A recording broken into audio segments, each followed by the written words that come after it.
두 친구가 길을 걸어가다가 한 친구가 다른 친구에게 물어봅니다. 야, 행복한 인생을 살려면 뭐가 필요할까? 이야기를 들은 친구가 대답합니다. 돈이지, 돈. 돈이 최고지. 그 다음에는 건강, 돈, 건강. 그리고 하나 더 말한다면 사랑일까? 제일 중요한 건 뭐라고 생각하니? 질문을 했던 그 친구는 딴청을 피우는 듯 하더니 와이파이지. 현대인의 행복은 어디서 오나? 현대인의 행복은 연결해서 온다는 얘기입니다. 현대인의 행복은 연결해서 온다. 인터넷 얘기하는 거예요. 와이파이. 우리가 현대사회를 살아가면서 느끼는 이 현대인들이 5가지 행복의 인생 비결이 있는데 5가지 행복한 인생 방법. 첫 번째, 행복한 인생의 비결이 무엇인가? 매일 아침 일어나가지고 이 거울을 보면서 외치는 거예요. 소리 스스로 다짐을 하는 거죠. 나는 최고다. 엄지척하면서 나는 최고다. 그렇게 말하고 하루 종일 그 말을 믿으면 행복한 인생이 된다고 합니다. 두 번째, 행복한 인생의 조건은 뭐냐? 재산이 많아야 된다는 거예요. 행복한 인생의 조건, 여러분들은 뭐라고 생각하십니까? 행복한 인생의 조건은 재산이 많아야 됩니다. 그런데 이 말에 아주 깊은 뜻이 있어요. 그런데 그 재산이라고 하는 것이 건강이다, 사랑이다, 친구가 되어야 된다라고 하는 것입니다. 세 번째, 행복한 인생의 시크릿은 뭐냐? 행복한 인생의 비밀은 무엇이냐? 다른 사람하고 비교하지 말라는 거예요. 다른 사람의 인생과 비교하지 말아라. 그 대신에 자신의 인생을 즐겨라. 이것이 행복한 인생의 비밀입니다. 네 번째, 행복한 인생의 방법은 무엇인가? 매일 아침 10분 동안 웃어라. 그리고 하루 종일 그 미소와 웃음을 유지하라. 미국에서는 보통 일반적으로 길을 가다가 처음 만난 사람이 있으면 이렇게 스마일, 웃는 모습을 보이는데 학교에서 아이들이 그것을 배운다고 그래요. 근데 한국에서 그랬다가는 귀싸닥이 맞죠? 처음 보는 사람을 이렇게 쳐다보면서 눈과 눈을 마주치면서 웃는다 그러면은 이상한 생각을 하는 거죠. 그러니까 행복한 인생을 살아가는 방법으로 매일 아침 10분 동안 웃어라. 그리고 하루 종일 그 웃음을 유지하라. 다섯 번째, 행복한 인생의 원칙이 있다. 그것은 무엇이냐면은 자신을 사랑하라. 그리고 자신을 용서하라. Where does happiness come from? 행복이라고 하는 것은 어디서 오는 것인가? 그렇죠. 우리가 인생 살아가면서 행복을 원하고 행복을 추구하죠. 그래서 돈을 벌고 좋은 관계를 맺고 성공을 추구합니다. 그런데 우리가 이제 분위기 좋은 카페에 가서 커피 한 잔 마시면서 생각해 보면은 야, 이런 것이 정말 행복이고 돈을 벌고 좋은 관계를 맺고 성공하는 것이 행복을 보장하는 것일까? 이런 생각을 하게 됩니다. 인간의 행복에 대한 심리학적인 분석이 있습니다. 행복은 현대 심리학에서 포지티브 사이콜로지, 긍정 심리학을 중심으로 해가지고 탐구되고 있는데 이것은 철학적인 질문과도 깊이 관련이 되어 있습니다. 자, 여러분들 이제 행복 심리학 개론을 여러분 이제 들으시는 건데 첫 번째는 행복의 정의와 구성 요소가 무엇인가? 심리학에서 이 해피니스, 행복은 단순한 이 필링, 감정의 상태를 넘어서 삶의 만족도, 삶이 얼마나 만족한가, 삶의 의미, 삶이 과연 의미가 있는가, 그리고 긍정적인 정서를 포괄하는 개념으로 정의되고 있습니다. 저명한 심리학자 마틴 셀리그먼이 있습니다. 이 사람이 행복을 하나의 그 모델로 설정을 했는데 그것을 이제 펄마 모델이라고 그래요. 펄마, P-E-R-M-A 모델. 처음에 이제 P로 시작하죠. P라는 거는 이제 positive emotion. 기쁨이라든가 우리가 삶을 살아가다 보면 이제 joy, 기쁨이라든가 감사라든가 사랑 같은 그런 긍정적인 감정이 positive emotion, P에 해당이 되고, 그 다음에 E는 이제 engagement예요. 그 몰입 상태에서 느끼는 충만함입니다. 몰입한다 그러죠. 몰입한다. 어떤 사람은 아주 그게 몰입 정도가 아주 깊어가지고 누가 옆에서 말을 해도 못 알아듣는 그런 지경에 있는 사람도 있어요. 몰입 아주 집중을 잘 하시는 분이 있고, 그 다음에 이제 R은 relationships입니다. 관계죠. 다른 사람과의 긍정적인 관계. 그 다음에 이제 M은 meaning, 삶의 목적과 의미. 마지막 A는 이제 accomplishment, 성취감과 목표 달성입니다. 이 마틴 셀리그먼 박사가 말했던 그 펄마 모델, 이게 이제 우리가 5가지 살펴봤는데, 이 행복이라고 하는 것이 어떤 하나의 단일 요소가 아니라 다차원적인 경험이다. 이것을 이제 주장하고 있습니다. 우리가 이제 예를 들면 어떤 사람이 직장에서 성취감을 느낄 때, 성취감은 뭐라고 그랬어요? 아까 A에 해당되잖아요. accomplishment, 성취감과 목표 달성. 그 다음에 가족과의 따뜻한 관계. 관계는 이제 R에 해당이 되죠. relationships, 다른 사람과의 긍정적인 관계. 그러니까 직장에서 성취감을 느끼고 가정에서 가족과의 따뜻한 관계를 동시에 경험하면 이 행복감이, 행복지수가 올라간다는 것입니다. 행복 심리학 개론 2번째, 행복의 심리학적 메커니즘입니다. 뇌와 브레인이죠. 브레인과 이 신경화학에 대한 이야기인데, 이 행복이라고 하는 것은 이 브레인, 뇌에서 나오는 그 4가지 신경 전달 물질하고 아주 밀접한 관계가 있습니다. 첫 번째 신경 전달 물질이 이제 도파민인데, 도파민이라는 건 이제 목표 달성이나 어떤 보상을 받았을 때 분비되는 것인데, 성취감과 기쁨을 유도하는 물질입니다. 2번째 신경 전달 물질은 세로토닌인데, 자존감이라든가 사회적인 안정감에 기여해주는 전달 물질이고, 3번째 신경 전달 물질은 옥시토신입니다. 옥시토신. 이건 이제 관계와 신뢰에서 나오는 연결 호르몬이다. 이렇게 정의하고 있습니다. 4번째 신경 전달 물질은 엔도르핀입니다. 여러분 많이 들어보셨죠? 엔도르핀이라고. 엔도르핀. 운동이나 웃음으로 촉발되는 자연 진통제. 오래전에 그 이상구 박사라고 그분이 나타나가지고 그 엔도르핀에 대한 그 강의가 아주 신드롬을 일으켰던 생각이 납니다. 도파민, 세로토닌, 옥시토신, 엔돌핀. 이 4가지가 뇌에서 나오는 이 4가지 신경 전달 물질이 이 행복과 밀접한 관계가 있다는 거예요. 우리가 이제 운동을 하잖아요. 운동을 하면은 그때 이제 상쾌감이 느껴지는데, 그거 이제 엔돌핀이고, 또 오랜만에 지인과 만나서 마음과 뜻이 통하는 친구를 만나서 차도 마시고 식사도 하고 대화를 나눴다. 이 옥시토신이 전달돼서 행복감을 느끼는 것입니다. 이 해피니스가 유전적인 거냐 환경적인 것이냐. 그러니까 DNA를 좋은 걸 받으면은 그 사람은 이제 행복의 문으로 가는 것이고, 나쁜 DNA를 받은 사람은 저주의 문을 향해서 가는 것이냐. 여러분은 어떤 생각을 가지고 있습니까? 심리학자 소냐 리보머스키라는 사람이 있는데, 이 사람이 뭐라고 그랬냐면은 행복의 50%가 유전적인 요인이다. 내가 느끼는 행복 가운데 반 정도가 DNA의 영향을 받고, 그 다음에 이제 나머지 10%가 이제 외부적인 환경, 돈이라든가, 돈이 많으면 행복감을 또 느낄 때가 있잖아요. 돈을 통해서. 또 이제 승진이라든가 지위, 어떤 직장에서 높은 지위를 차지했다. 그래서 퇴직 후에도 내가 과거에 뭘 했다. 뭐 이런 외부적인 환경이 10%의 그 행복감을 주는 것이고, 나머지 이제 몇 퍼센트 남았네? 40%죠? 그 나머지 40%가 개인의 의도적인 행동, 습관이라든가 태도에서 온다. 이렇게 소냐 박사가 주장하고 있습니다.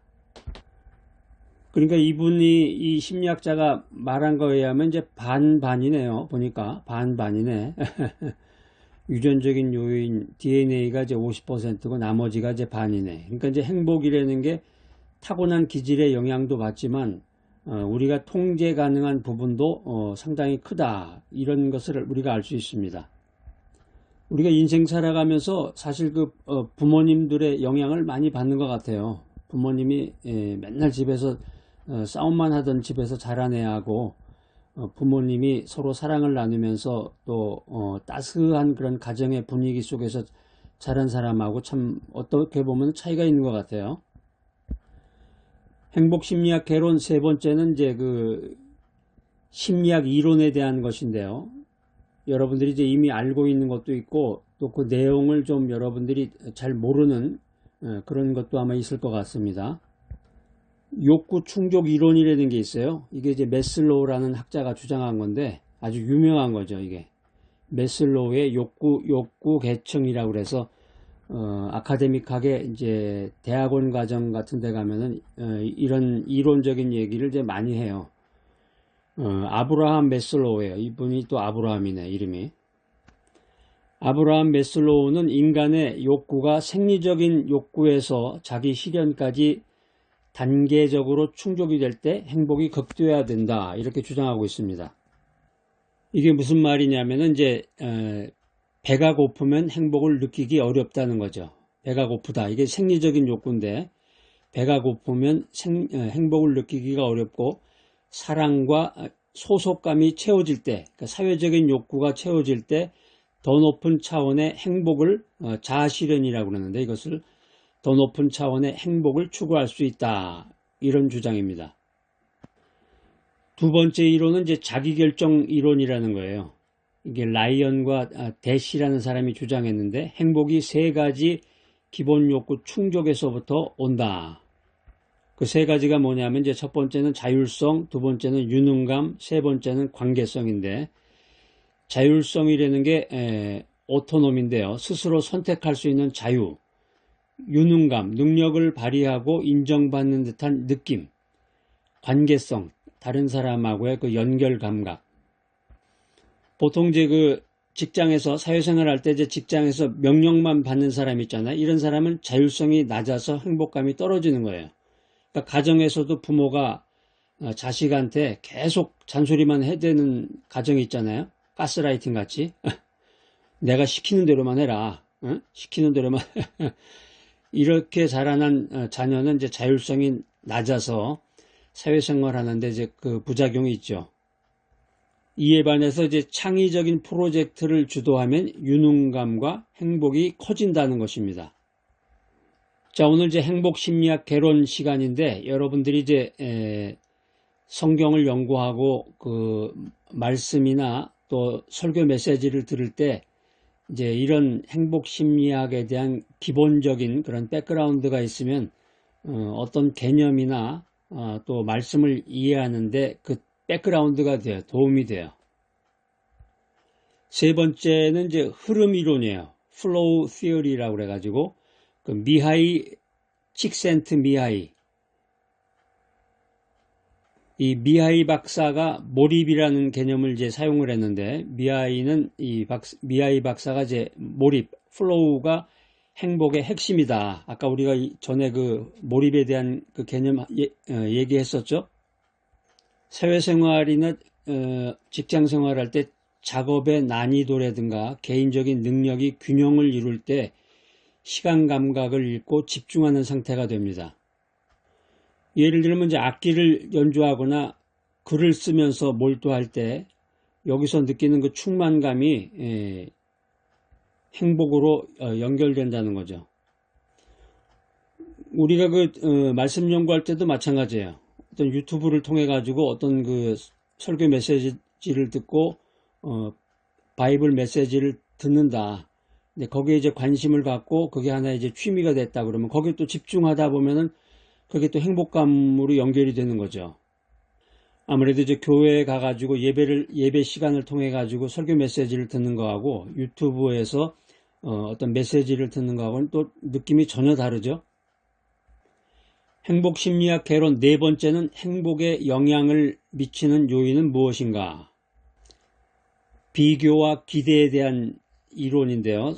사회적 비교 이론에 따르면 우리는 인간은 다른 사람과 비교하면서 행복을 느낍니다.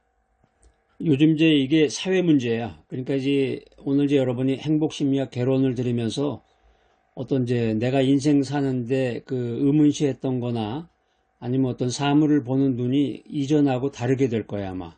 차원이 높고 아주 깊이 있는 그런 사색과 생각을 하게 될 걸로 믿습니다.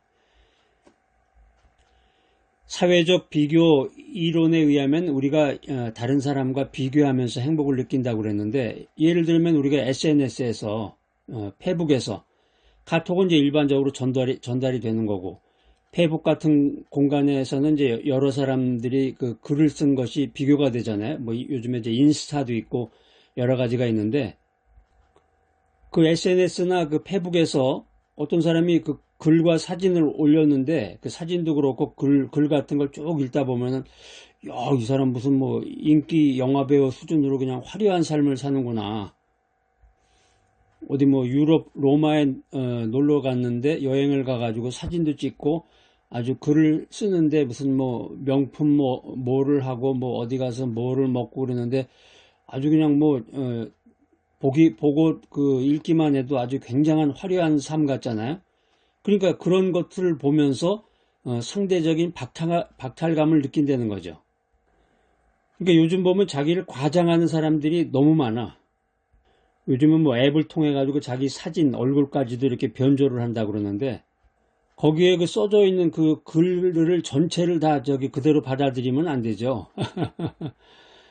근데 그 글을 그대로 받아들이면서 비교하면서 상대적인 박탈감을 느끼는 것이 우리들의 모습입니다. 이게 사회적 현상이에요, 요즘에.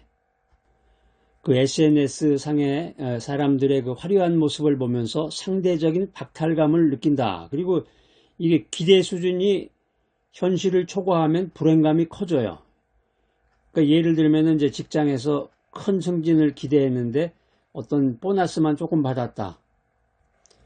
부모하고 자식 간의 관계에서도 크리스마스 선물로 아주 자기가 어느 정도 이상, 얼마 정도 이상이고 이제 급수가 어느 정도 되는 거를 줄 거다 이렇게 예상을 했는데 그게 아니고 그냥 단순히 뭐 상품권 한 2장 정도 줬다 뭐 이런 식이 되면은 굉장한 그 불행감이 생기는 거죠. 갑자기. 감사와 긍정적인 재구성입니다. 로버트 에먼스 박사는 감사가 행복을 증진시킨다 이런 연구 결과를 발표했습니다. 나중에 제가 이제 순차적으로 계속해서 이 행복 심리학을 중심으로 해가지고 이제 말씀을 해석하고 또 복음 메시지를 여러분에게 전달할 텐데 이게 다 이제 여러분들이 처음에 이 개론에 나온 그 이론 내용들이 다 이렇게 연관이 돼서 여러분들이 이제 전체적으로 최종적으로는 이제 성경 말씀을 이해하는데 여러분이 도움이 될 거예요. 그래서 그 성경 말씀을 내가 받아들여 가지고 내 삶에 적용을 시켜서 나에게 행복 지수가 높아지고 더 나아가서 이제 하나님께 영광을 돌리는 그런 귀한 인생을 살아갈 줄로 믿습니다. 자, 이거 성경 얘기가 아니라 이 심리학자 얘기야. 심리학자, 아주 유명한 저명한 심리학자 로버트 에먼스 박사라는 사람이 감사하면 행복해진다는 거예요. 감사가 행복 지수를 높인다.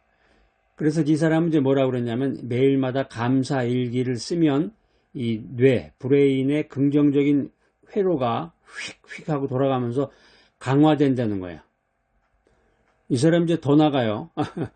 고난을 성장의 기회로 재구성하면 역경 후의 성장이 가능해진다. 이거 무슨 저 설교 내용 같으네. 그러니까 이게 교회나 목사님들이 참 반성하고 다시 봐야 돼. 이게 지금 사회가 교회를 존경하고 사회가 목사님을 존경해야 되는데 오히려 세상적인 것이 교회를 앞서 나가니까 이게 참 문제입니다. 교회와 이 목사님들이 신학자들이 어떤 발전하고 급변하는 이 세상을 향해서 새로운 이론이라든가 또 성경을 풀이를 해야 되겠죠. 성경을 해석해 가지고 새로운 것을 자꾸 공급을 해야 되는데 이 고리타분한 완전히 꼰대식의 사고방식을 계속 얘기를 하니까 이 복음 전파도 되지 않고 세상이 교회를 비웃는 거예요. 60년대 교회만 해도 그래요. 60년대에 그 동네에서 이제 발전된 교회 같은 데서 이제 그 유년부 과정을 거친 분들 말을 들어보면은 60년, 70년대만 해도 교회 가면은 교회에서 이제 영화도 보고 연극도 하고 뭐 역할극도 하고 그러니까 그때 당시에 보면 굉장히 앞선 거예요, 이게. 굉장히 그러니까 앞선 문화, 세상보다 앞선 문화를 교회에서 제공하니까 교회만 가면은 뭔가 배우고 뭔가 성각적인 사람이 될 수가 있고 내일과 미래에 대한 꿈을 이룰 수가 있는데 지금은 교회 가면 오히려 과거지향적으로 자꾸 과거로 돌아가는 것 같아요. 과거로 미래지향적으로 교회가 나가야 되는데 자꾸 과거지향적으로 가면서 엉뚱한 얘기를 자꾸 하잖아요. 동성애도 지지한다 그러고. 자, 그 다음에 살펴볼 것은 이제 돈과 행복에 대한 내용입니다. 이 설교 메시지가 이 세상이 어떻게 돌아가는지 사람들의 마음이 무엇인지를 심리학적으로 철학적으로 이렇게 분석을 해가지고 그것을 성경에 있는 메시지를 가지고 그 마음을 치유해주고 또 그 사람의 행복지수를 높여주고 더 나아가서 하나님께 영광을 돌리고 복음을 전하는 사람으로 만들어줘야 되는데 그렇지 못하다는 거예요. 모르니까 뭐 이게 어떻게 그 이론 뭐 알겠어요? 여기에 이제 이스터린 역설이라는 게 나오는데 이스터린 패러독스 뭐 이런 걸 알겠어요? 이게 뭔지? 이스터린 패러독스가 뭐예요? 모르지 뭐 알게 뭐야. 여러분 이제 한번 나중에 가서 물어보세요. 이스터린 패러독스라고 혹시 아세요? 모르지 어떻게 알겠어. 이스터린 패러독스, 이스터린 역설이라고 하는 것은 일정 소득 이상에서는 돈이 행복에 큰 영향을 미치지 않는다는 거예요.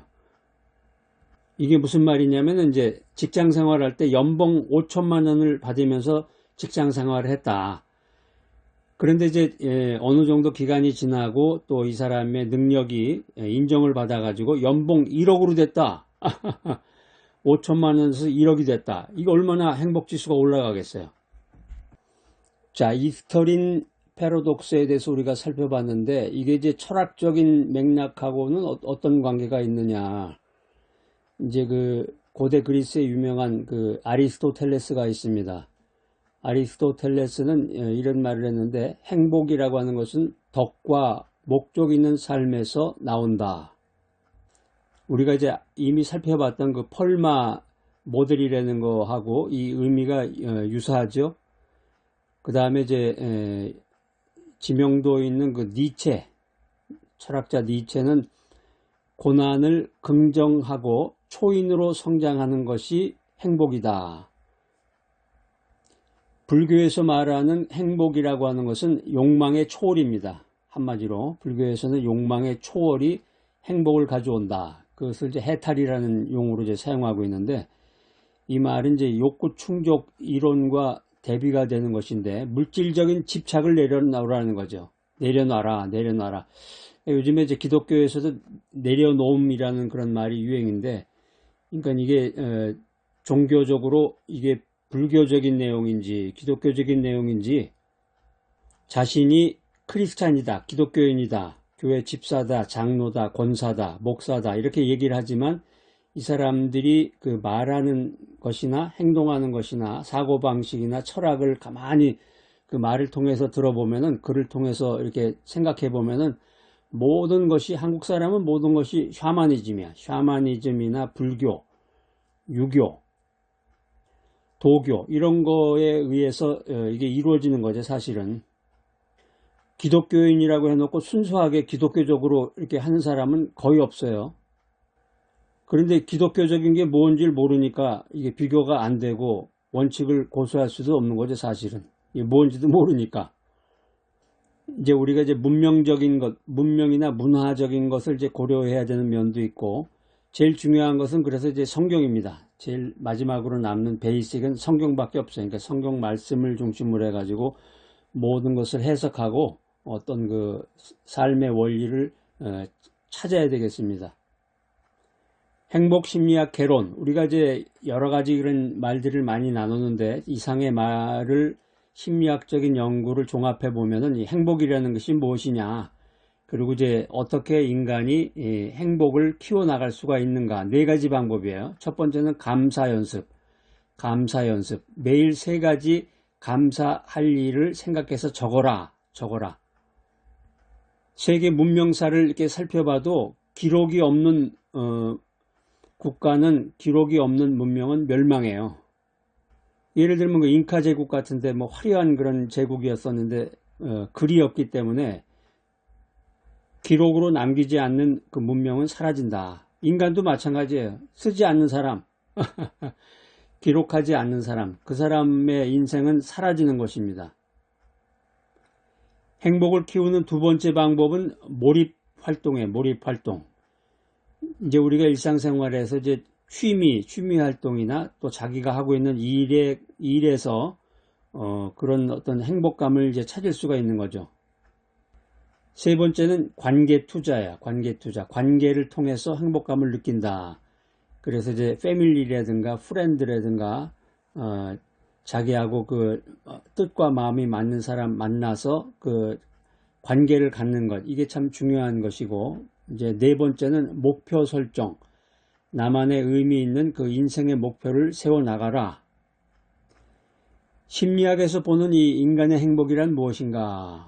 심리학에서 말하는 인간의 행복은 단순한 쾌락을 넘어서 긍정적인 감정, 몰입, 관계, 의미, 이 성취, 이런 것들이 조화를 이룰 때 비로소 꽃이 핀다, 이렇게 말하고 있습니다. 심리학은 이제 이것을 뇌화학, 아까 그 브레인에 대한 얘기 나눴었죠. 브레인 화학, 개인 선택, 사회적인 요인으로 이제 설명을 해주고 있는데, 철학은 더 깊은 존재적 통찰을 더하게 됩니다. 행복은 DNA, 타고난 조건에 의해서 좌우되기도 하지만, 아까 50% 얘기했었죠. 우리가 의도적으로 가꿀 수 있는 영역, 그것도 50%야. 우리가 의도적으로 가꿀 수 있는 영역이 크다는 거예요. 자, 오늘 이 귀한 메시지 들으시는 여러분들, 여러분들의 그 삶 속에서, 여러분들의 인생 속에서 작은 실천을 통해서 큰 행복을 키워나가시기를 간절히 응원합니다.